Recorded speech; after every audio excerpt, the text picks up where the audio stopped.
So for our prelim task, we had to create a short piece that looked at two people exchanging dialogue. So what we chose to do was a man had killed someone and the person who knew was then going to talk to him and tell him that his secret was safe. So for that, Eden helped us because it was just me and Hamid in the group. So I had done the camera work and Hamid done the acting.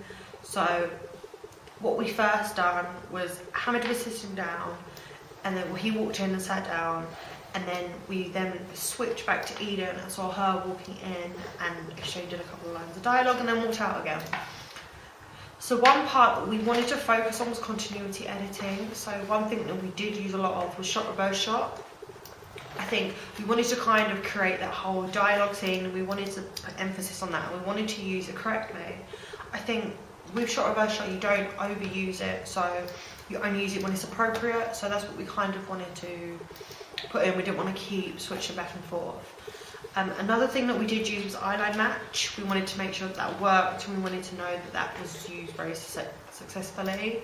So that was one thing that we tried to focus on. We kept doing different shots to try and see if looking somewhere else would help. In terms of camera work, we weren't a lot, but there's a couple of like over the shoulders and close-ups. We wanted to try and, because of the plot line, we wanted to put emphasis on facial expressions and we wanted to show what the characters were feeling, and we thought that that's what the chosen shots could do. So for like the over the shoulder, we could then feel like get the audience engaged and we could then feel like they're more part of it.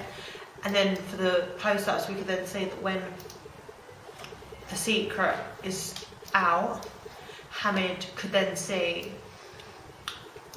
how Hamid was reacting.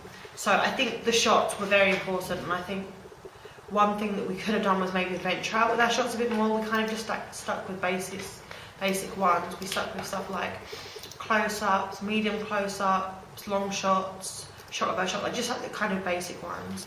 When it came to filming our thriller opening, having the experience from the prelim task was so vital. We kind of felt that we had to use everything that we'd learned to put into context, and that was originally why we were doing the prelim task. So when it came to filming, we then realised that if we use this shot for this can help to show this. And I think that's what the prelim task helped us to show, because we kind of knew, okay, so a close-up helps with explaining shots. So we're going to use this for this. So that was very important. I think it also showed us that stuff like eyeline match was very important, because like you could then help the audience to gauge and to follow along with the storyline. And I think that was so key in, obviously, our thriller opening. I think another thing that we learned from the prelim task that really helped with the thriller opening was the music. So we found that picking the music was so key. We had to find out the right music, what worked with that music, what worked with that situation, and how the music can help. So when it came to the thriller opening, even though it did take us quite a while to find the music, we then found out that we'd picked the right one, and it kind of all just fit into place once the music had got there. And to be honest, without the music, none of it would have made any sense. So it wouldn't have set any scene, it wouldn't have set any mood, it wouldn't have put anything into context, and it wouldn't have made the audience feel anything. So having that music really helped, and I think that is one thing that we learned from the prelim task.